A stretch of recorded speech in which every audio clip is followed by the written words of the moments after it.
The Great Gatsby, F. Scott Fitzgerald. Now, don't think my opinion on these matters is final. He seemed to say, just because I'm stronger and more of a man than you are, we're in the same senior society.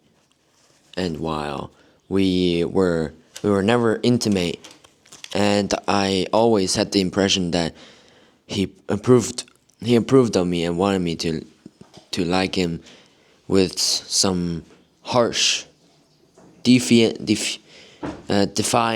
wistfulness of his own.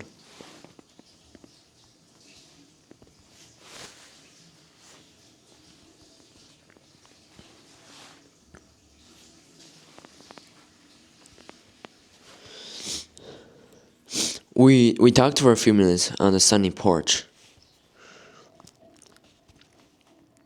I've got a nice place here, he said, his eyes flashing about restlessly.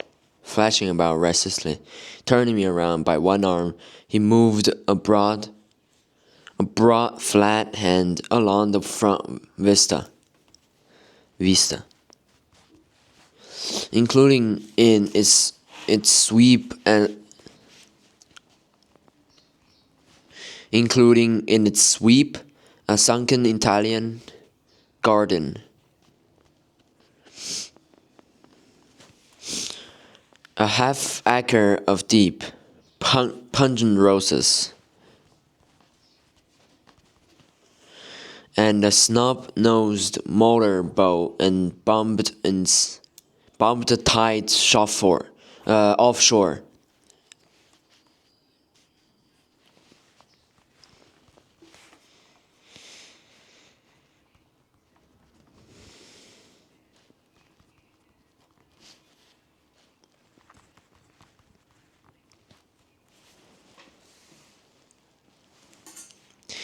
It belonged to Demain, the oilman. He turned me around again politely and abruptly.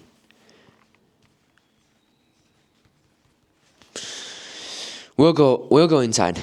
We walked through the high hallway into a bright, rosy-colored place, fragilely bound into the house by French windows at either end.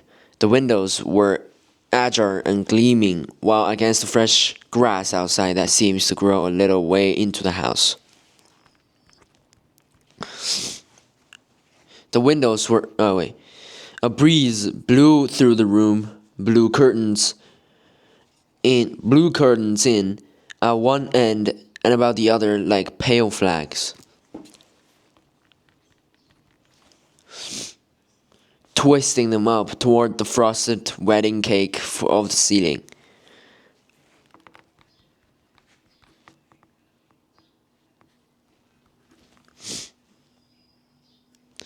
And then rippled over the wine-colored rug. Oh my days, fuck.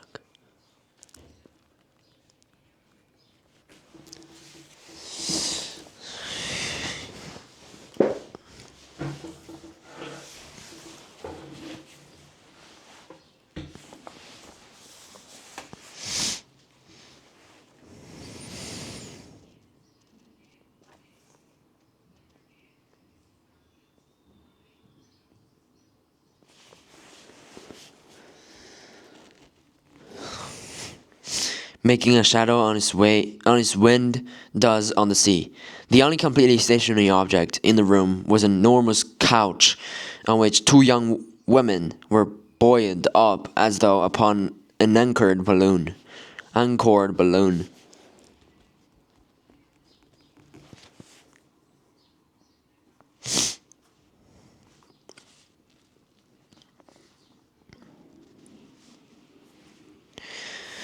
They were both in white, and their dresses were rippling and fluttering as if they had just been blown back in after a short flight around the house.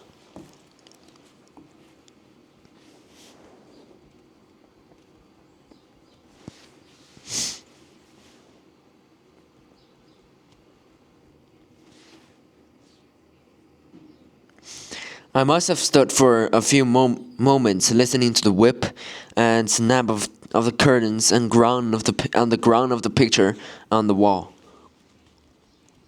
Groan. And then there was a boom as Tom Bashanan shut the rear windows, and the caught wind died out about the room, and the curtains and the rugs, and the two young women ballooned slowly to the floor. The younger of the two was a stranger to me. She was extended full length at her end of the divan, completely motionless, and with her chin raised a little, as if she were balancing something on it, which was quite likely to fall. Likely to fall. If she saw me out of the corner of her eyes, she gave no hint of it. Indeed, I was almost surprised into murmuring an apology for having disturbed her by coming in. The other girl, Daisy, made an attempt to rise. She leaned slightly forward with a conscientious expression. Then she laughed, an absurd, charming little laugh, and I laughed too, and came forward into the room. I'm paralyzed with happiness. Paralyzed.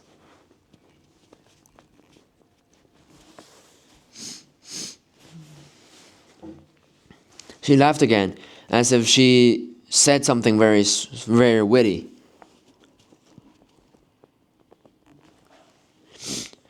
And held my hand for a moment, looking up into my face, promising that there was no one in the world she so much wanted to see.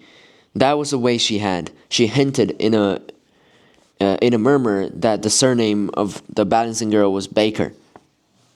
I've heard it said that Daisy's murmur was only to make people lean toward her, an irrelevant criticism that made it no less charming. At any rate, Miss Baker's lips fluttered. She nodded at me, almost imperceptibly.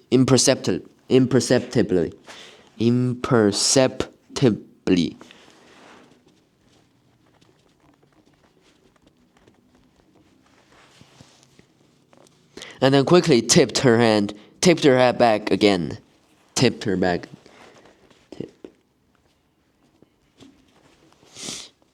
The object she was balancing had obviously tottered a little and giving her something of a fright.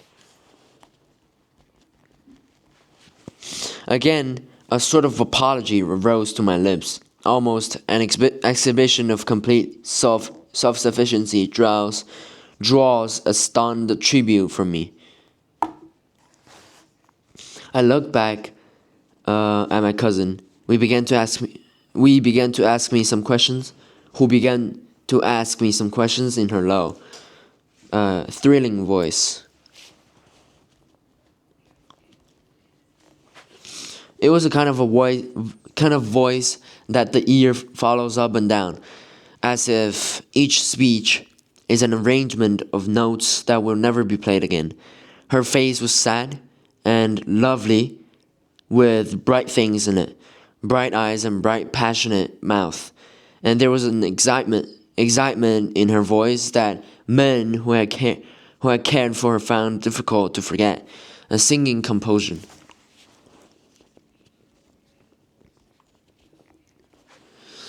A whispered listen, a promise that she had done gay, exciting things just a while since that they were gay, exciting things hovering in the next hour. I told her now that I stopped off in Chicago for a day on my way east, and how a dozen people had sent their love through me. Do they miss me? She cried ecstatically.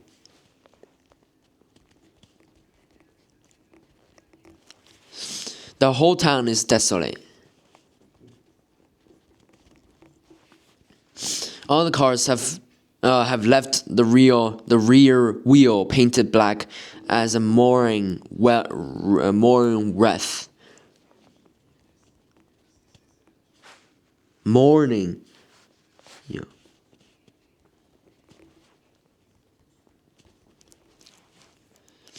And there's a persistent wail. Oh my god, oh my days. And there's a persistent wail all night long along the North Shore. How gorgeous! Let's go back, Tom, tomorrow. Then she added irrelevantly, "You ought to see the baby." "I'd like to. She's asleep. She's 3 years old.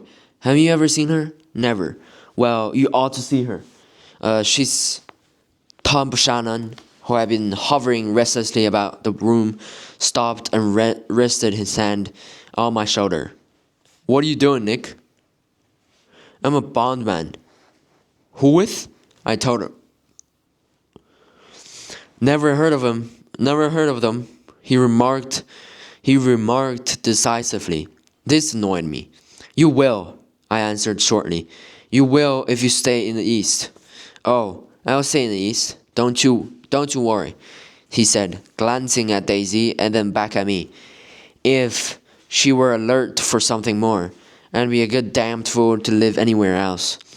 At this point, Miss Baker said absolutely, with such suddenness that started. It was the first word she had uttered since I came into the room. Evidently, it surprised at her as much as it did me, for she yawned and, with a series of rapid, deft moments, stood up into the room.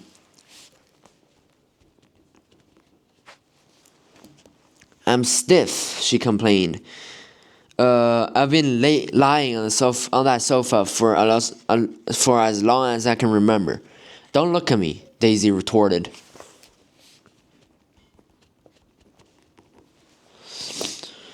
I've been trying to get you to New York all afternoon." "No, thanks," said Miss Baker, to the four cocktails just in from the pantry. "I'm absolutely in training."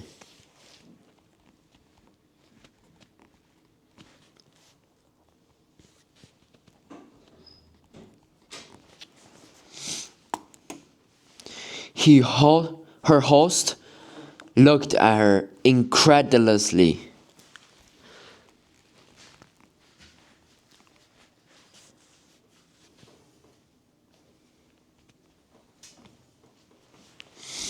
"You are." He took down his drink as if it were a drop in the bottom of a glass. "How you ever get anything done is beyond me." I looked at Miss Baker, wondering what it was she got done. I enjoyed looking at her. She was a slender, breasted girl with a erect carriage.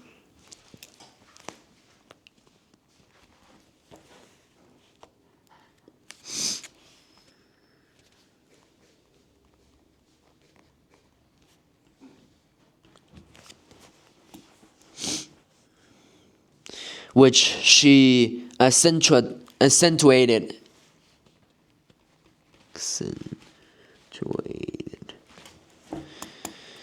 by throwing her body backward at the shoulders like a young cadet.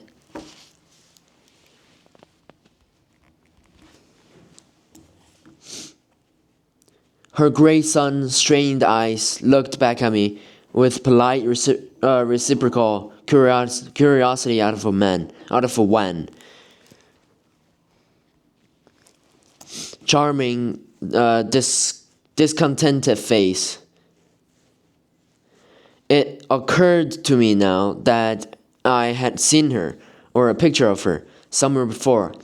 You live in West Egg?" she remarked contemptuously.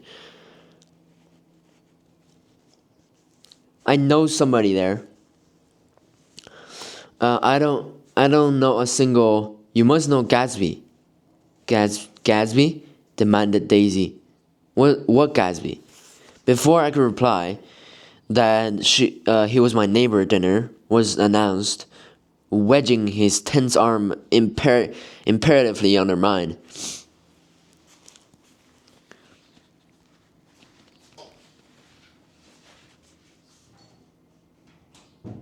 Imperatively.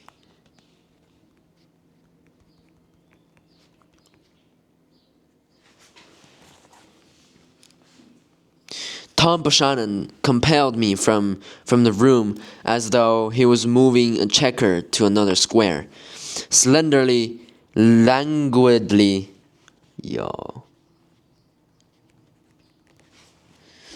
Their hands get lightly on their hips. The two young women preceded. Oh my God. Preceded us out on a rosy-colored porch, open toward the sunset, while 4 candles flickered on the table in the diminished wind.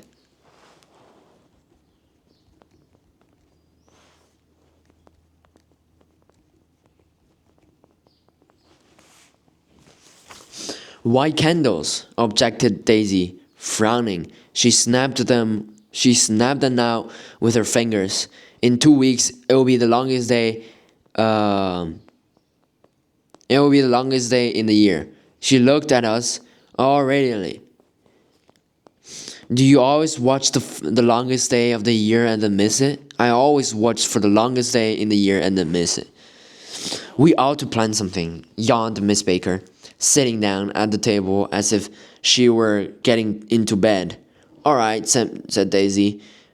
What do we plan? What do we plan? She turned to me helplessly. What do people plan? Before I could answer, her eyes fastened with an axed expression on her little finger. Look, she complained. I heard it. We all looked. The knuckle was black and blue.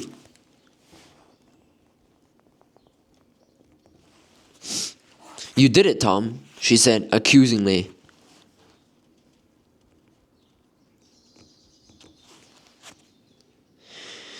I know you didn't mean to, but you did do it. That's what I get for marrying a brute of a man, a great, big, hulking physical specimen of a... I hate that word, hulking, said Tom crossly, even in kidding. Hulking, insisted Daisy. Sometimes she and Miss Baker talked at once, obstructively,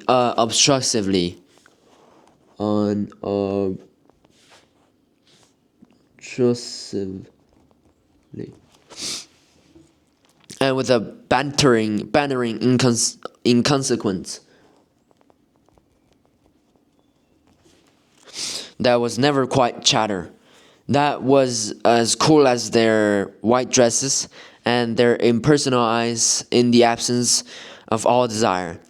They were here, and they accepted Tom and me, making only a polite, pleasant effort to entertain or to be entertained. They knew that presently dinner would be over, and a little later the evening too would be over and casually put away. It was sharply different from the West, where an evening was buried from face to face towards its close, in a continuously disappointed anticipation, or else in sheer nervous dread of the moment itself.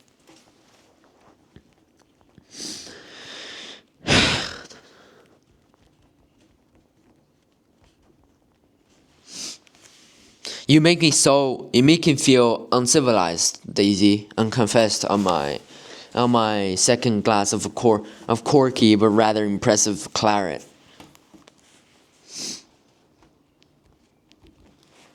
Can't you talk about crops or something? I meant nothing in particular by this remark, but it was taken up in an unexpected way. Civilization's gone to pieces, broken out Tom violently. I've gotten to be a terrible pessimist about things. Have you read The Rise of Colored Empires by this man Goddard? Why? No, I answered, rather surprised by his tone. Well, it's a fine book, and everybody ought to read it. The idea is if we don't look out on white race, we'll be utterly submerged.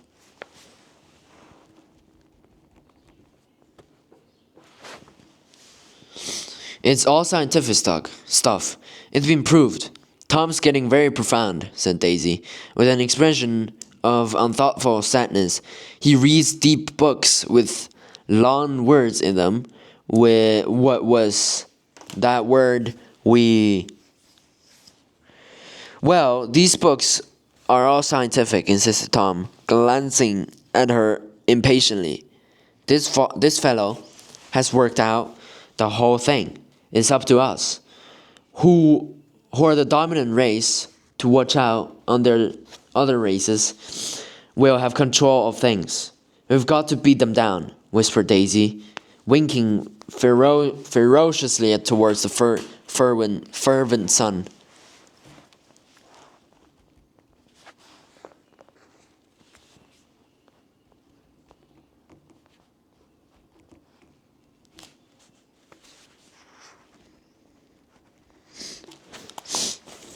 You ought to live in California, began Miss Baker, but Tom interrupted her by shifting heavily in his chair.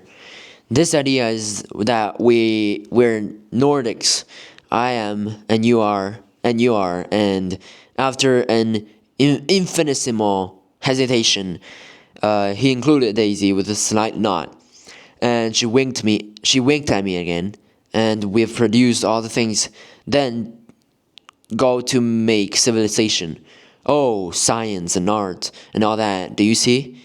There was something pathetic in his concentration, as if his complacency, more acute than of old, was not enough to him anymore.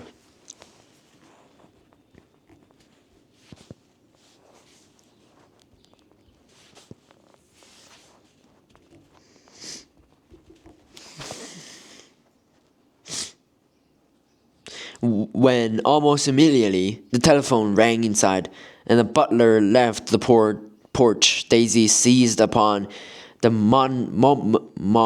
momentary interruption and leaned towards me.